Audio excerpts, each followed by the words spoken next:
Olá pessoal, tudo bem? Sejam bem-vindos à continuação da nossa aula 00 de História para a ESA 2022. E aqui na nossa aula nós estamos falando sobre o processo de expansão ultramarina. No bloco anterior eu expliquei para vocês as condições que possibilitaram Portugal ser o primeiro estado a organizar essas grandes navegações em busca de novas riquezas, que levariam, em tese, ao fortalecimento do Estado português. E agora nós vamos falar como foram essas viagens ultramarinas propriamente ditas, beleza? Como foram as etapas deste longo processo que nós chamamos de expansão ultramarina. Vamos lá?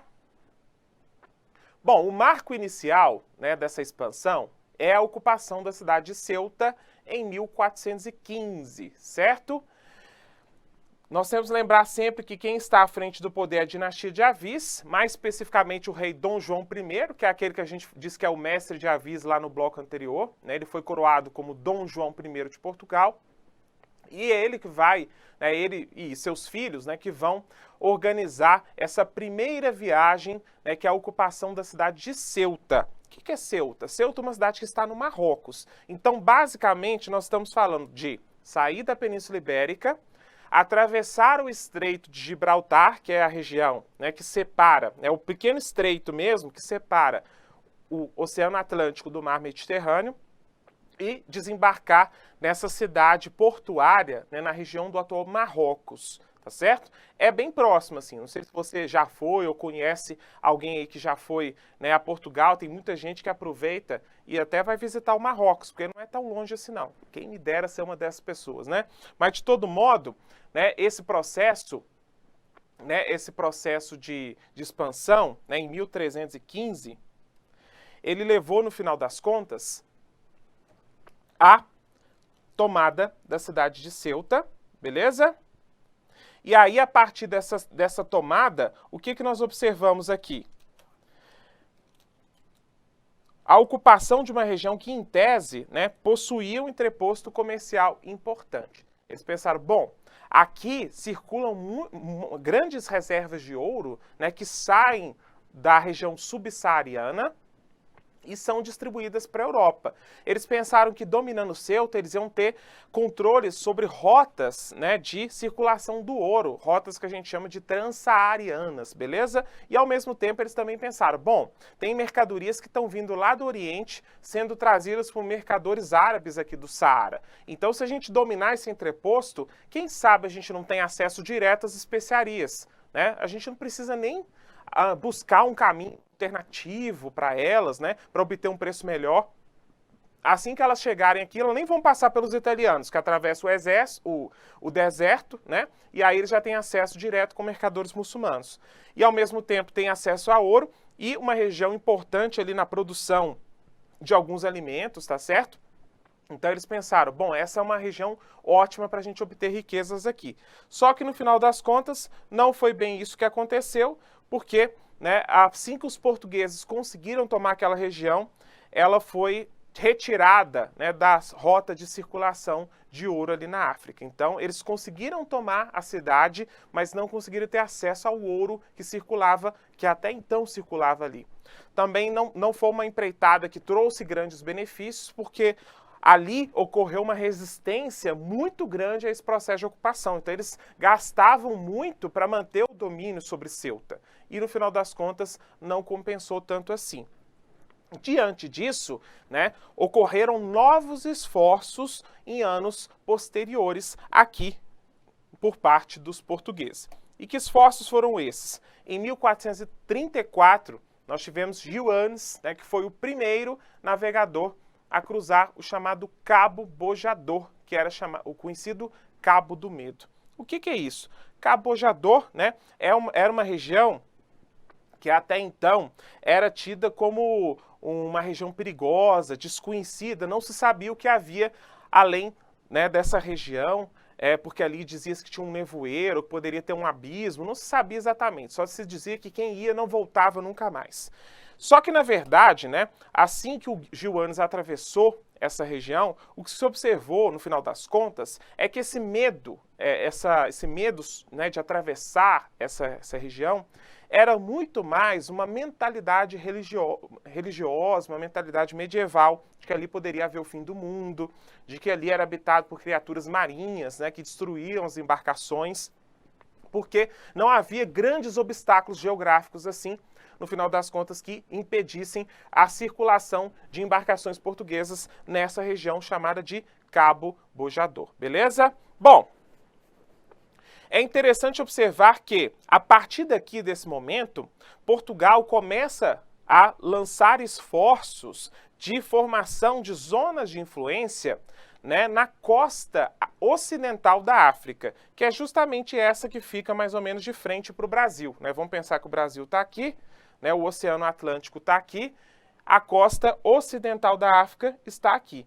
Então, Portugal vai se lançando, né, em viagens cada vez mais longínquas ao sul, né, cada vez mais ao sul, em busca de novas riquezas. Veja, o objetivo primordial aqui é obter riquezas. Eles não estão pensando assim, vamos ir ao sul, porque daqui a alguns anos nós vamos conseguir chegar até as Índias. Não se sabia exatamente, né, se isso era possível. Com o passar do tempo, alguns portugueses viram que sim, até porque tiveram acesso a mapas já formulados por muçulmanos, tá certo? Só que, num primeiro momento, esse esforço de ocupação da costa ocidental era em busca de riquezas rápidas. E que riquezas são essas?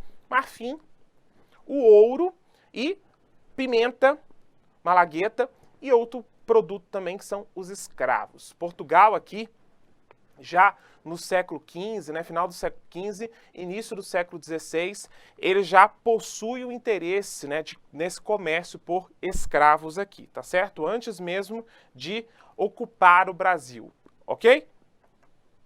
Esses locais de onde eram obtidos esses produtos são chamados de feitorias. São entrepostos que são instalados ao longo da costa da África, tá certo? Então não é propriamente um processo de colonização, é de formação de áreas de comércio de onde se obtém riquezas que vêm, né, dessas regiões e que são negociadas com comerciantes locais, com lideranças políticas locais, beleza?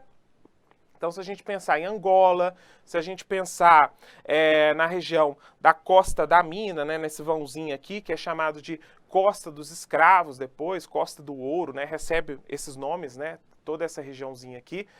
Ali também são formados zonas de influência. Então, esses entrepostos, feitorias, dali se obtinham várias riquezas. Pimenta, ouro, em pó, marfim, escravos, tá certo? Dependendo da região, os produtos, obviamente, variavam.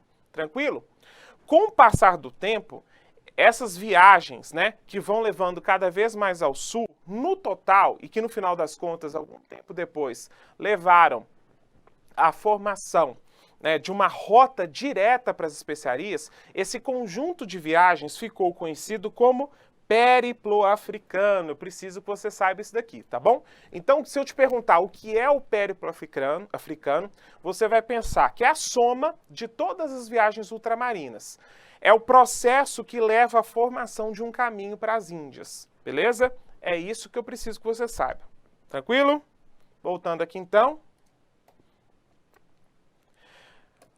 Bom, em 1488, nós temos uma viagem muito importante que foi a de Bartolomeu Dias, né, que alcançou o extremo sul do continente africano, né, que ficou conhecido como Cabo das Tormentas, porque ali tinha muita tormenta, muito perigo, né? Era uma região de encontro de dois mares, o Oceano Índico e o Oceano Atlântico, então é uma região muito turbulenta.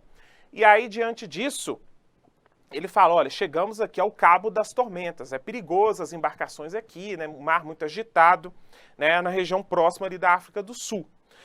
Só que aí o rei, né, ao se alcançar ali, já havia o conhecimento por parte dos portugueses de que, ao atravessar aquele cabo, eles estavam mais próximos do caminho direto às Índias, não estavam tão distantes assim, né? Já havia, no final do século XV, a noção de que este caminho levaria ao acesso direto a várias especiarias das Índias, que era como se chamava o Oriente de maneira geral, tá certo? Não necessariamente só a Índia.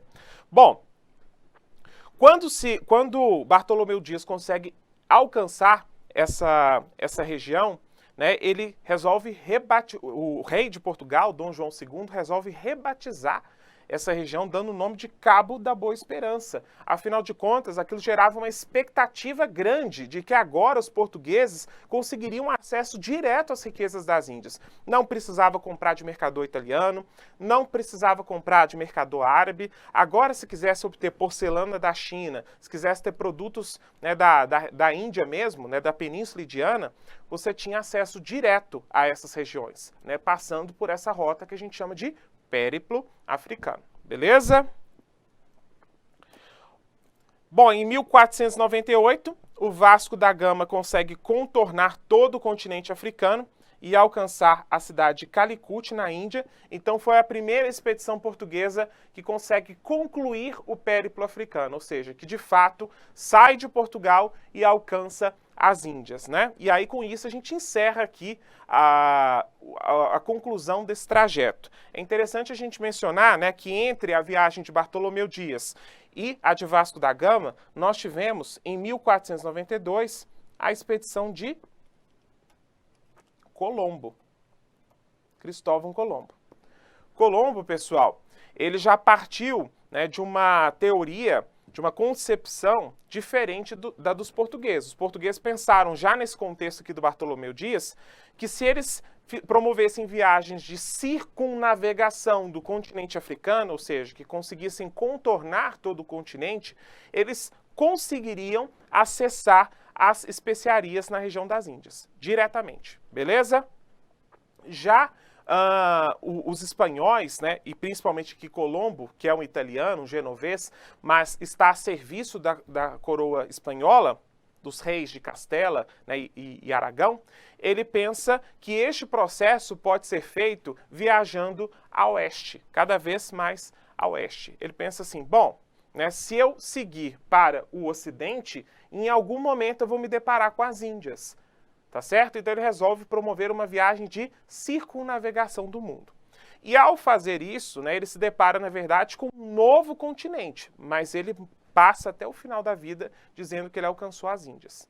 Ele não é convencido, e olha que ele faz essa viagem mais de uma vez, ele não é convencido de que ele chegou, né, num continente novo, mesmo vários de seus contemporâneos dizendo, olha, Colombo, isso aí que você está dizendo que é a Índia, né, que é o Japão, que são as Índias, não são. Isso aí é algo novo, tá certo? Então, alguns estudiosos, alguns cosmógrafos, né, ou seja, pessoas que se dedicavam à cartografia, né, à análise do mundo, né, à delimitação de mapas do mundo, eles disseram para o Colombo, olha, esse território aí que você está atravessando é algo novo, né, não são as Índias, mas mesmo assim ele foi lá 1, 2, 3 vezes e morreu convencido de que ele tinha chegado em algo novo, beleza? Bom, mas aqui o nosso enfoque são as viagens portuguesas, né? Colombo faz parte aí do processo de expansão ultramarina da Espanha, tá bom? Ele não vai ser cobrado na prova da ESA. E outra viagem que nos interessa aqui particularmente é a segunda viagem de rumo às Índias. Então, se Vasco da Gama foi o primeiro a sair de Portugal e alcançar as Índias, a segunda viagem que faz esse trajeto, alguns anos depois, né, apenas 2 anos depois, foi, né, promovida, teve como comandante ninguém mais, ninguém menos do que o Pedroca, Pedro Álvares Cabral, tá certo? Então, essa viagem de Pedro Álvares Cabral, ela foi a segunda viagem rumo às Índias. O Pedro Álvares Cabral era um nobre, né? E nesse processo, ele, né, faz uma parada no Brasil, né, na América Portuguesa, e toma posse desse território, tá certo? Então, para nós, a viagem de Cabral aqui interessa, porque significou a tomada de posse do Brasil, ou América Portuguesa, né, o território estabelecido para os portugueses na região do chamado Novo Mundo, né, no continente novo que foi descoberto acidentalmente, né, por Cristóvão Colombo, tá certo? Ele não recebeu o nome de Colômbia, né, mas sim de América, afinal de contas, um dos cosmógrafos, um dos pensadores que disse, olha, Colombo, você chegou em algo novo, foi o Américo Vespúcio. E aí, diante disso, né, essa defesa de que Colombo havia chegado no Novo Mundo e as descrições que ele oferece desse território, que ele acaba visitando, né, incluindo o Brasil, faz com que, no final das contas, o Novo Mundo fique conhecido como América. Beleza? Bom, vou encerrar aqui este bloco, né? Vai ser um bloco um pouco mais curto, para no bloco seguinte a gente falar do período pré-colonial e da expedição cabralina como um todo, tá? Os aspectos mais importantes. Então eu vejo você lá, um abraço, tchau!